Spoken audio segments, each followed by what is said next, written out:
जैसा कि सबको बताया गया है, हमारी जो आज सूचना जारी हुई है उसके आलोक में ही जो सारी समय विवरणी आपसे शेयर कर दी गई है। किशनगंज जो पीसी है पार्लियामेंट्री कॉन्स्टिट्यूंसी है, उसमें मतदान की तिथि 26 अप्रैल रहेगी। इसके पहले जो भी नॉमिनेशन की डेट्स हैं और नॉमिनेशन विड्रॉ करने की डेट्स आप सबके साथ साझा की गई हैं और काउंटिंग का डेट 4 जून रहेगा। तो हमारी सारी तैयारी मतदान प्रक्रिया को लेकर और जो भी इसके जो सारे प्रश्न हैं सारे एक्टिव हैं, कोई भी किसी प्रकार की सुविधा या कठिनाई किसी भी एमएलसी नहीं है। सर फर्स्ट टाइम वोटर जो अभी चुनाव में नए वोटर जुड़े हैं उसके लिए क्या कुछ है? फर्स्ट टाइम वोटर हम यही कहना चाहेंगे कि हम लोगों ने बहुत मेहनत करके हमारी टीम ने जो हमारा स्पेशल समरी डिवीजन होता है उसमें फर्स्ट टाइम वोटरों को जोड़ा है। 18 से 19 साल और 19 से 29 साल की उम्र के बहुत मतदाता हमारे मतदाता सूची में जुड़े हैं और अभी हम लोगों का चैलेंज है कि हम लोगों को मतदान केंद्र पर लेकर आए। इसके लिए हम सबको आपका सहयोग भी चाहिए। आप भी जितना अपनी तरफ से प्रचार प्रसार कर सकें हमारी मीडिया के बंधु की जो यंग वोटर हैं, जो कॉलेज गोइंग क्राउड है, जो यहाँ पर जैसे कहीं काम करते हैं 18 से 29 साल की उम्र वाले, स्पेशली जो हमारे 18 से 19 वाले हैं वो मतदान करने जरूर आए। हम हाथ जोड़कर आग्रह करते हैं और हम सबको ये बोलेंगे कि ये आपका मतदान करना आपका अधिकार है, इसका प्रयोग करें और किसी प्रकार की सुविधा या कठिनाई किसी मतदाता को नहीं दूसरे चरण में किशनगंज में चुनाव हो रहा है और उसी के अनुकूल 26 अप्रैल को हमारा वोट नॉमिनेशन हमारा जो हो रहा है वो 4 अप्रैल लास्ट डेट है और नॉमिनेशन विड्रॉ करने का हमारा जो 8 अप्रैल लास्ट डेट है। स्क्रूटनी नॉमिनेशन की 5 अप्रैल होती है। सुरक्षा के दृष्टिकोण से स्टेट बॉर्डर इंटरनेशनल बॉर्डर से सुरक्षा के लिए जैसा मैंने बताया कि हमारी सारी तैयारी कर ली गई है। हमारी जितनी यूनिफॉर्म फोर्सेज हैं यहाँ पर, चाहे स्टेट पुलिस है, चाहे एसएसबी है, बीएसएफ है, हमारी यहाँ पर कस्टम एक्साइज या जीएसटी की जो टीम्स हैं सबको एक्टिव किया गया है। डिस्ट्रिक्ट इंटेलिजेंस कमेटी बनाई गई है और जितनी हमारी चेक पोस्ट हैं, चाहे वो दार्जिलिंग या उत्तर दिनाजपुर जिला के साथ लगती है या नेपाल में जो हमारी दो जिला झापा मोरांग है उनके साथ किशनगंज की जिला की बाउंड्री लगती है, चारों जिलों के साथ हम लोगों की मीटिंग हुई है और चारों डीएम्स जो कंसर्न डीएम्स हैं एंड एसपीज हैं उनके साथ भी हमारा सबका समन्वय स्थापित है। तो कोई भी कोऑर्डिनेशन की समस्या नहीं है। हमारी चेक पोस्टों पर सारी टीम्स एक्टिव हैं, सीसीटीवी कैमरा भी हमारे 24 घंटा काम करते हैं और इसमें किसी प्रकार की जो इलीगल एक्टिविटीज़ हैं उन पर कोई भी हम यहाँ से होने नहीं देंगे। पूरा लगाम लगाया गया है, चाहे वो रेलवे का रूट हो चाहे वो हाईवेज के रूट हैं और जिला में शांतिपूर्ण निष्पक्ष चुनाव करवाए। सर आपराधिक छवि वाले जो भी प्रत्याशी होंगे उसके लिए क्या गाइडलाइन? आपराधिक छवि के लिए जैसा मैंने पहले बताया कि बहुत सारे ऐसे व्यक्ति हैं जिनका मल्टीपल सूची में नाम है, चाहे वो शस्त्र की उसमें सूची में नाम हो, चाहे बाउंड डाउन के लिए सीआरपीसी 107 में उनका नाम हो, चाहे उनका गुंडा सूची में नाम हो, हिस्ट्री शीटर हो।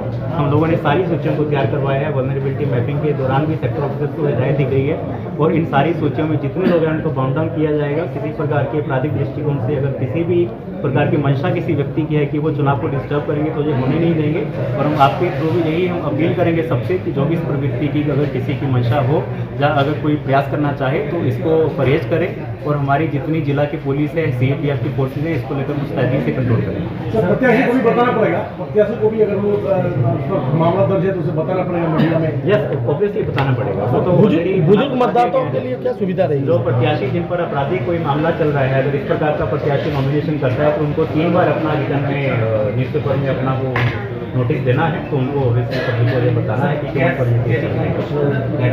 गैस कैरी कर सकता है। गैस कैरी के लिए जो एमसीसी की हमारी गाइडलाइन चल रही है उसी को हम लोग सबके साथ शेयर करेंगे, उसमें डिटेल आपको मिल जाएगा। उसको लेकर जो गाइडलाइंस हमारी ऑलरेडी विधानसभा चुनाव में जो फॉलो की गई हैं उसी को फॉलो किया जाएगा। और आपने बुजुर्ग मतदाता के बारे में जो पूछा है तो उनके जितनी सुविधाएं हम लोग देना चाहते हैं, चाहे वो 80 या 85 वर्ष की उम्र के लोग हैं या हमारे 40% से ज़्यादा डिसेबल्ड लोग हैं, उन सबके लिए जैसा पहले बताया सारी सुविधाएं हम लोग कर रहे हैं। हमारी शॉर्ट मिनिमम फैसिलिटीज़, हमारा पोस्टल बैलेट की सुविधा और जिस भी प्रकार की सुविधा उनको मतदान केंद्र पर चाहिए तो सारी को प्रोवाइड करेंगे। सर आज से आचार संहिता लागू हो गई, लेकिन शहर में देख रहे हैं कि बहुत जगह पॉलिटिकल पार्टीज के होर्डिंग्स, पोस्टर्स हम लोगों ने ये पहले ही जो आज से चुनाव जो आज से एक तरह से लागू हुआ है आचार संहिता, इसकी तैयारी के लिए काफ़ी होर्डिंग और बैनर हटा दिए हैं और 24 घंटे के अंदर सारे सरकारी जो कार्यालय हैं, हमारे गवर्नमेंट ऑफिस किसी भी प्रकार के हों, चाहे म्यूनसिपैलिटी है चाहे वो पंचायतें हैं, किसी प्रकार के गवर्नमेंट कार्यालय में होर्डिंग, बैनर, पैम्पलेट ये सब नहीं रहेगा।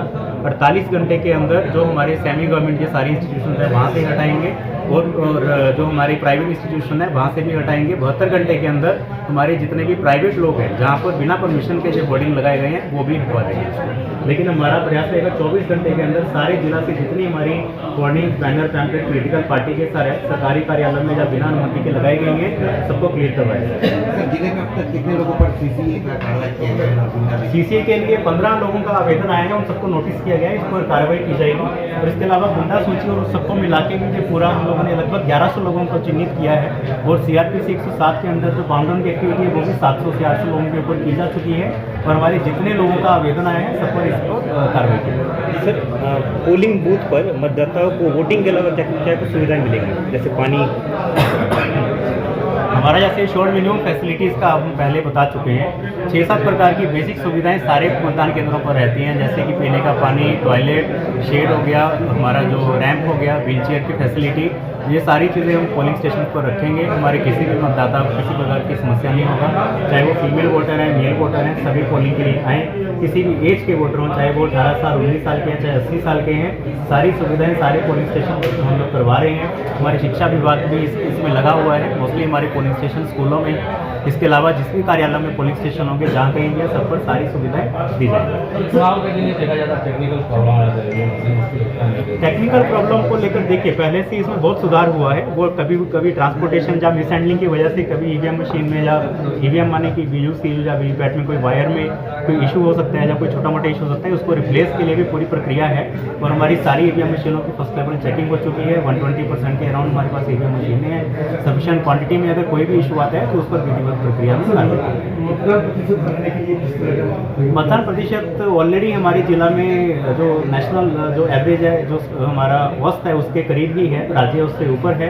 लेकिन हमारा प्रयास है कि इसको मतदान जो हमारा परसेंटेज है इसको बढ़ाया जाए, जीटीआर को 75% के ऊपर लेकर जाया जाए। हमारे जितने भी स्कूल कॉलेजेस हैं, हमारे जितने पब्लिक प्लेसेस हैं, उन पर हमारे जितने विभाग हैं, चाहे वो आपदा विभाग है, शिक्षा विभाग है, स्वास्थ्य विभाग है, हमारे आशा वर्कर, आईसीडीएस के आंगनवाड़ी वर्कर, हमारे स्कूल के टीचर्स या हमारे जितने भी बाकी इसमें लगे नुक्कड़ नाटक की जो टीम्स हैं आपदा की, वो सारे इसमें लगी हुई हैं। हम लोगों का प्रयास है कि मैक्सिमम हमारा आने वाले 1 महीने में लोगों को जागरूक किया जाए। ज़्यादा से ज़्यादा मतदान के लिए लोग आगे हैं। हम तो चाहते हैं कि 100% मतदान हो, लेकिन अगर संभव अगर टेक्निकली फेवर नहीं हो पाता है, लेकिन जितना मैक्सिमम हो सके हम लोग प्रयास करेंगे कि वीटीआर को बढ़ाया जाए, हमारे मतदाता प्रतिशत को बढ़ाया जाए। Thank you sir.